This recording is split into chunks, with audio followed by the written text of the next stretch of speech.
I'm okay with speaking this loud. Okay. Yeah? Is everybody okay? Yeah? Okay. I'm going to go ahead and pass around these papers. These are what I will primarily be talking about.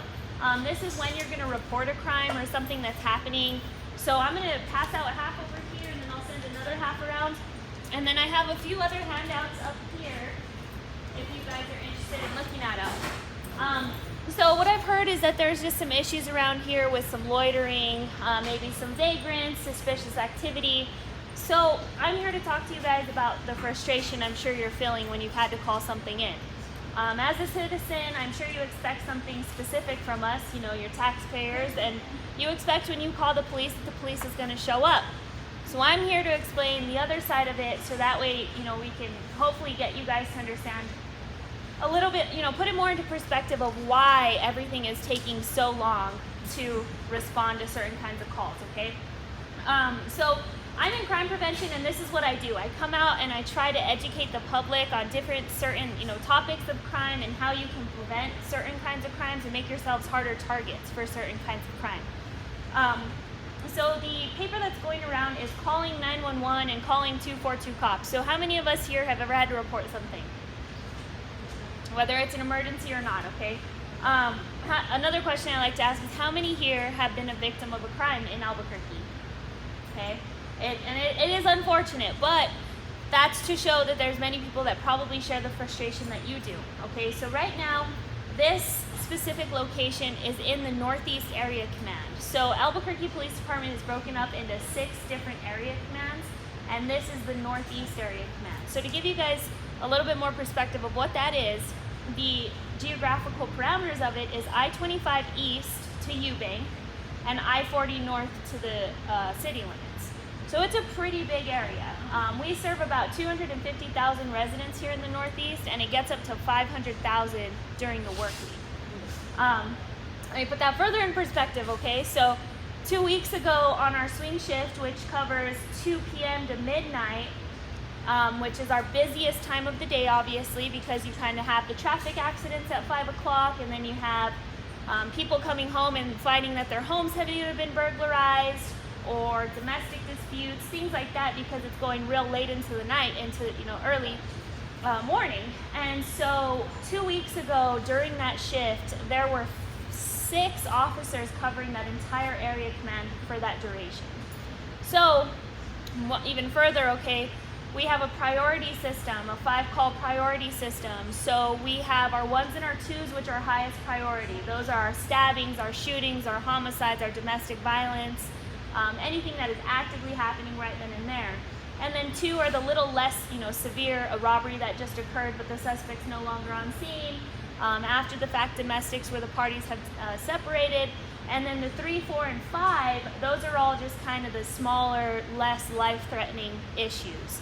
So if you're not a priority 1 or 2 call, you're probably not going to get as fast of a response. And so things that you probably typically see here are vagrants or loitering or narcotics, or, you know, if you walk outside and you realize that your vehicle was burglarized while you were inside. Those are all lower priority calls, which not to say that it's not important, but it's not a first come first serve type thing when police are getting dispatched. They have to go from one priority to the next. And so sometimes those calls are just falling further and further in the queue, especially as the day goes on and more serious crimes come out. So a priority 1 or a priority 2, that typically takes about 3 to 4 officers for that one call. So think about it, 2 weeks ago we had 6 working this entire area command. If a critical call came out, 4 of them were getting taken away, so that left 2 to handle the rest of the calls for service that were happening in this area. Again, it's not to say it's not an excuse, but we are trying the best that we can in our recruiting efforts. Right now we have about 40 officers that are set to finish the academy, I believe in September. And so we're out there just constantly trying to recruit and trying to get more bodies out there. Going into the actual call itself, dispatch is actually separate of APD.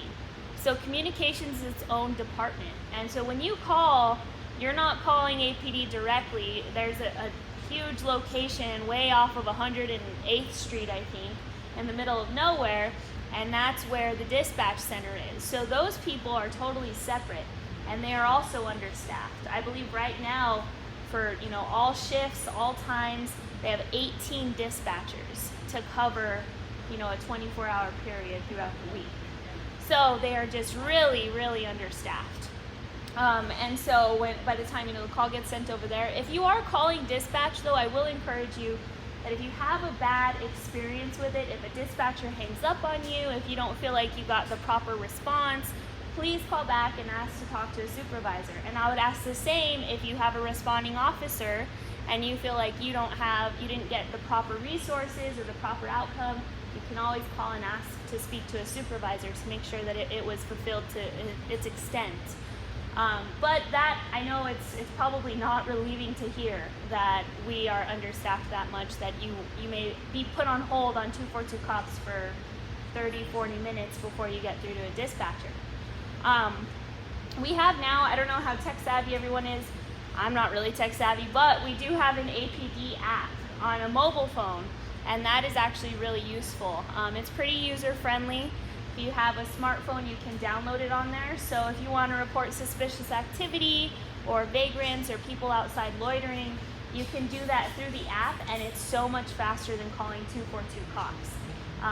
And that's just, you're able to log on, you input the information, what the suspect looks like, and then it goes directly into the queue, and you don't have to wait for somebody to answer. Are there any questions on any of that information so far? No? Okay. When you call 911, they're going to ask you, or 242 cops, which, let me explain the difference. If life or property is in immediate danger, it is always 911, okay? You will call 911, and that leads me into telling you that I can't tell you how you feel. If you are scared for somebody else, call 911, okay? They have dispatchers that are trained to triage your calls. If you call in and they deem it non-emergency, then they'll transfer you over to 242 cops themselves. So don't be afraid to call 911 if you're not sure.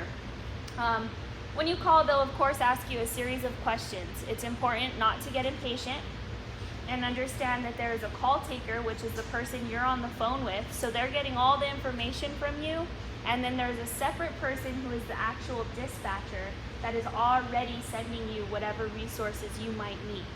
So the call taker that you're on the phone with, just answer all of their questions, because as they're typing it out, it's automatically getting put into the dispatcher's computer, so they have that information. So don't, a lot of times people will call and say, I don't want to answer your questions, I need cops here, I need fire here, I need EMS, and they don't want to answer any of the questions. The dispatcher has a queue that comes up, and they have to answer every question before it goes on to the next one. So that's why it's important to just give as much information as you can. With that being said, it's not a pass or fail. If you don't know the answer, just tell the dispatcher, I have no idea, and then they'll go on to the next question.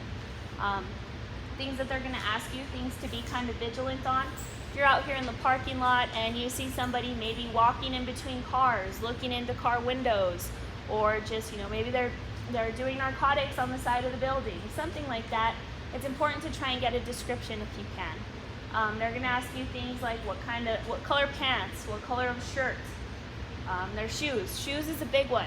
If they have big, bright orange shoes that stick out, take note of that, because that's something that can't really be changed as quickly. Facial hair, tattoos, color of hair, scars, birthmarks, those are things to really, if you can notice them and pay attention to them and give that over to the dispatcher, that's really useful. And then of course, direction of travel. If you walk outside and they just broke into a vehicle and they take off running, it's important to know kind of the direction if you can. If not, you'd give some major intersection like San Pedro and San Antonio, and then you could start saying, well, they're headed towards the Blakes, or they're headed towards I-25. It's okay to also give landmarks like that if you don't know the cardinal direction, because officers who are responding to a call in this area are officers of this police beat, which means that they know this area very well. So you can just call things out and they'll probably know what you're talking about. Any questions on that? No? Okay, same thing with vehicles. Things to pay attention to: paint, if the paint is maybe chipped off, or if they've replaced a fender with an off-color fender, bumper stickers, What else? Damage. If the front end is smashed in on the left-hand side, you want to relay that over to the dispatcher. If they have 100 bumper stickers splattered all over the back of their car, you want to relay that to the dispatcher. License plate numbers, unfortunately, are not as valuable to us as they once were, because, I mean, how many people here have probably heard or been a victim of license plate theft? So what they do is they will steal a vehicle and they will go and steal a license plate off of a similar vehicle and just put it on there, because then it looks legitimate when the officer runs the plate, unless they look at the VIN number, which is unlikely.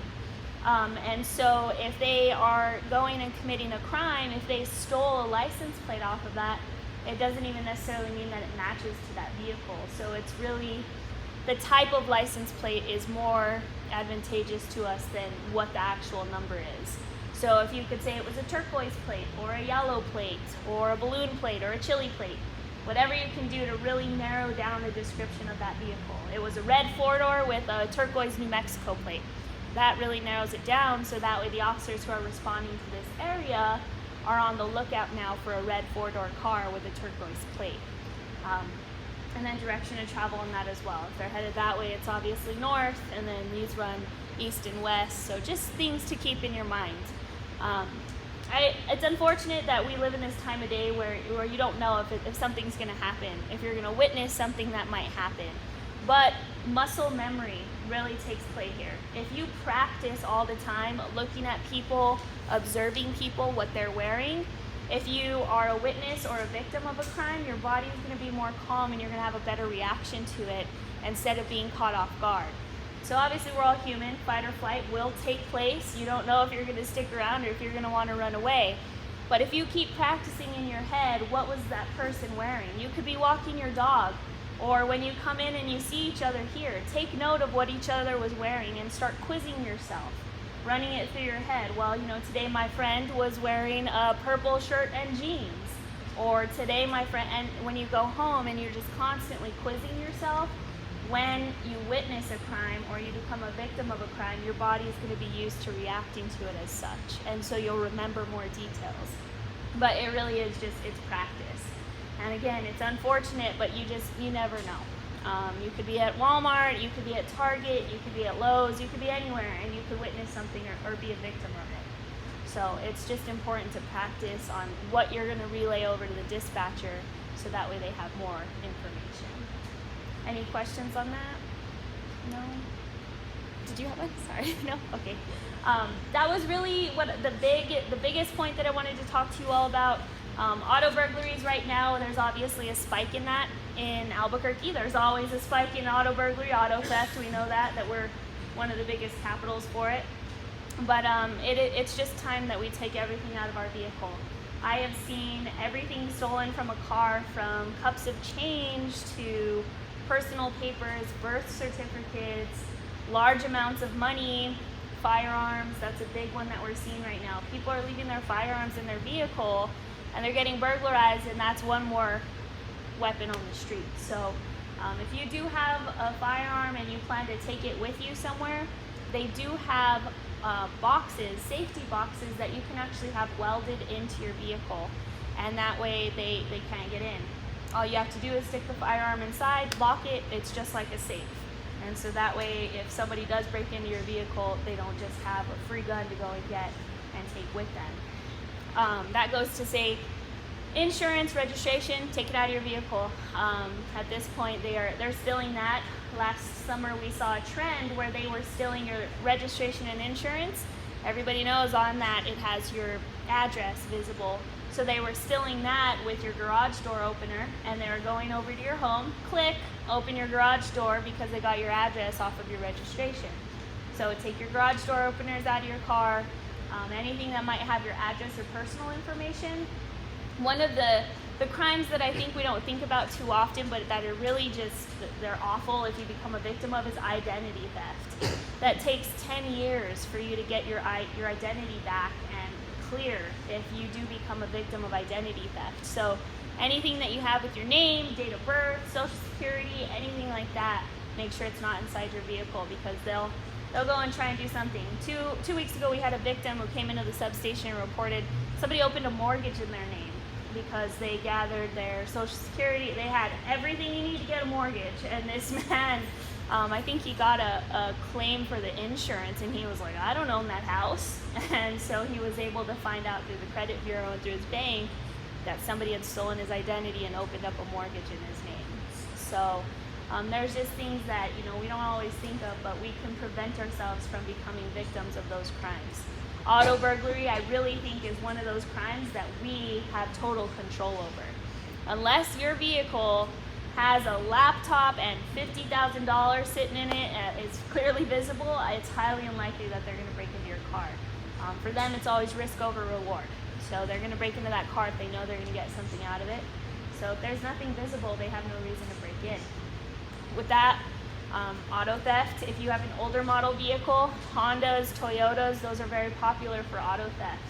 So if you can afford to get a steering wheel lock, just get it put in there, lock it up, so that way they're going to keep moving on. These people who are committing these crimes, they don't really have a drive for much. They don't really have a drive for life. So they're not going to go out and take their time to try and unjimmy a steering wheel lock. They're just going to move on to the next victim, who's an easier victim. So that's why it's important that you guys make yourselves harder targets for these victims. So that way, unfortunately, they'll move on to the next one. Any questions on that? Auto theft, auto burglary? No? Okay. Residential burglary. Because of COVID, we think that was probably the result of it, that we saw a decrease in our residential burglaries, but more people were working at home. And then we saw an increase in our commercial burglaries, less people in the stores. So that was obvious last year. Now, going into the winter months, it's not as common, but during the summer, people going on vacation, people, you know, going out and about to do things, they're not as at home as frequently. And so we're on the tail end of summer now, so it's important to still make yourselves a hard target for residential burglary. There's some handouts here, which is crime prevention through environmental design. I provide a service to you all for free, where I come out to your home and I do a security survey on the property. So I'll evaluate things like your locks, your windows, your doors, your landscaping, and your lighting. And I give you recommendations on how I think you could better improve the security of your home in hopes that we prevent residential burglary. So it's a free service, and I would highly recommend anybody taking advantage of it. It's only about 30 minutes, and then I go back in the evening and I check your lighting. And it's just, I'll give you a list of my findings and a list of recommendations that you all could apply to your home to hopefully make it less inviting to that criminal element.